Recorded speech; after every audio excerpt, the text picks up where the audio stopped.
Welcome to All This Math. This is Professor Parker, and in today's video, we're going to do a little bit of simplifying of polynomials. All right. So if we look at our polynomials, right, the first one is a trinomial. Tri meaning three terms. It's enclosed within parentheses, right? We have 2a plus 3b minus 7. And then we have minus 4 times the quantity, negative 5a minus 6b plus 12. Now, in order to simplify this whole expression, we need to first get rid of the parentheses. That's the first thing we got to do. We got to get rid of the parentheses. And a lot of times what will happen is you'll approach equations that need to be solved, and they will have parentheses within them. And you need to get rid of those parentheses also. But you need to also think about, well, how do I do it? Okay, cool, Professor Parker, you said what we have to do, but how do I do it? This is how you do it. Now, this first trinomial that's inside parentheses, there's no sign in front of it, right? So because there's no negative sign in front of this, then all you need to do is just simply drop them. In your next step, you're going to rewrite this trinomial without parentheses, all right? Because rewriting it without parentheses doesn't change the value of what's inside these parentheses. So you're going to have 2a plus 3b minus 7, right? Now, what about these parentheses right here? Now, in order to drop these parentheses, we have to do something with this negative 4, because this negative 4 is being multiplied by this trinomial. So what you need to do is you need to multiply every term inside the parentheses by this negative 4. So we need to do negative 4 times negative 5a. We need to do negative 4 times negative 6b. And we need to do negative 4 times positive 12. That's going to be in my way. So I should have wrote it over the top. All right, so yeah, like I said, negative 4 times negative 6b and negative 4 times positive 12. So I need to do that multiplication, all right? And when I do that multiplication, then the parentheses will drop. So negative 4 times negative 5a is positive 20a, because a negative times a negative always equals a positive. Two negatives multiplied by each other always equals a positive. Negative 4 times negative 6b is positive 24b, because negative 4 times negative 6 gives you the positive 24. The b is still part of the product though, because the b was in there. Then negative 4 times positive 12, that gives you negative 48, because a negative times a positive always gives you a negative. So remember this, when you're doing multiplication, just like when you're doing division, if you multiply a negative and a positive, or if you have a negative and a positive, your answer is going to be negative. If the signs are the same, two positives or two negatives, your answer is going to be positive, right? So if the signs are different, your answer is negative. If the signs are the same, your answer is positive. Now, keep this in mind though. That's the rules for multiplication and division. You don't have the same rules for addition and subtraction. Addition and subtraction has its own set of rules based upon the number line. Multiplication and division has a different set of rules. Keep that in mind though. So now the parentheses are gone. And I told you that's the first step when we simplify. If we have parentheses, we have to get rid of them. And I showed you how to get rid of them. The next thing we have to do in order to simplify is we have to do something called combine like terms. Some people call it combining like terms. Some people call it collecting like terms. Either way, it's a way of organizing your expression, right? We don't need to have a 2a over here and a 20a over here. We can just put all the a's together in one term. We don't need to have a 3b right here and a 24b over here. We can just put all the b's together in one term. You don't need to have a negative 7 right here and a negative 48 right here. You can just put all the integers together in one term. So what I like to do is I like to identify all the like terms. I kind of just did it, but I'm going to do it again. I like to identify all the like terms. So what are like terms? That's the question you should be asking. You should be wondering.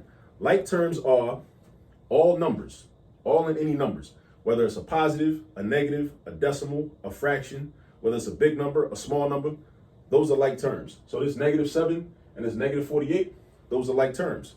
And when I say numbers, I mean numbers that don't have a variable attached to them. So just plain, regular, negative or positive numbers, or zero. Zero is a number, right? What else are like terms?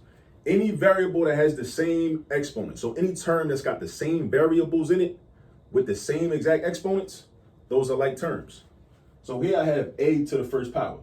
That 2 can be there. That 2 doesn't affect anything. This is a to the first power. How do I know it's a to the first power? Because there's no exponent written.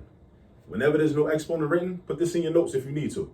Whenever there's no exponent written, that means that there's automatically an exponent of 1, right? Exponent of 1, a to the first power.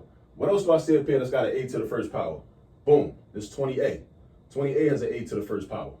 So basically, these are like terms. So I like to identify my like terms with little symbols, little markers around them, right? Because that means it's less for me to think about if I'm looking on my paper or I'm looking on the board and I see, okay, what are the like terms? And then I look for other like terms. I see this is b to the first power. There's 3 of them, but it's still b to the first power. And over here I got 24b. This is b to the first power. So those are like terms. So I'm gonna circle these. So I know these go together. And then last but not least, I got my integers, -7 and -48. Put a check mark over those. So now I know what I'm gonna combine. And when I combine, I basically add or subtract based upon whatever sign is in front of that second term. So for example, this is a positive 2a, and this is a positive 20a. There's a plus sign in front of that 20a. So that means I'm gonna add the 20a. So I'm gonna do 2a plus 20a. That gives me 22a. Altogether, I got 22 A's. Then I go to the B's. I got 3B and I got 24B. Add them together. Altogether, I got 27 B's. So plus 27B. Then I deal with my integers. -7 minus 48. That's the same thing as -7 plus -48, right? I owe somebody $7. That's -7. I borrow $48 more. That's -48. Altogether, how much money do I owe? I owe $55. That's negative. We usually don't want to owe, so we call that negative. That's a bad thing, a negative thing. Minus 55. Now, everything is combined, but I do want to make one note, because I want to make sure we fully understand what it means to combine like terms and what like terms are. What you're not going to do is, you're not going to add this 22 and this 27, right, and make it 49AB. You're not going to do that, right? Because we understand that like terms are only variables that are the same with the same exponent. This right here is an A. This right here is a B. They are not the same letter. They are not the same variable. Do not try to combine these. Now, if you were doing multiplication or division, that's a different story. You can multiply or divide these by each other, but you cannot add them or subtract them from each other. Just like this right here. We're not going to do 27 minus 55, right? We're not going to do that. We're not going to do 27 minus 55 and get, what's that? Go up to 30. 30 to 55 is going to be 25 plus 3, 20. We're not going to do -28b. We're not going to do that because these are not like terms. This has a b in it. This does not have a b in it. All right? So what does that mean? That means that this is the final answer. This right here, this trinomial is the simplified version of this trinomial minus 4 times this trinomial. And that's the work we had to do to get there. So keep in mind, when you have to simplify, if you see parentheses, you have to get rid of the parentheses.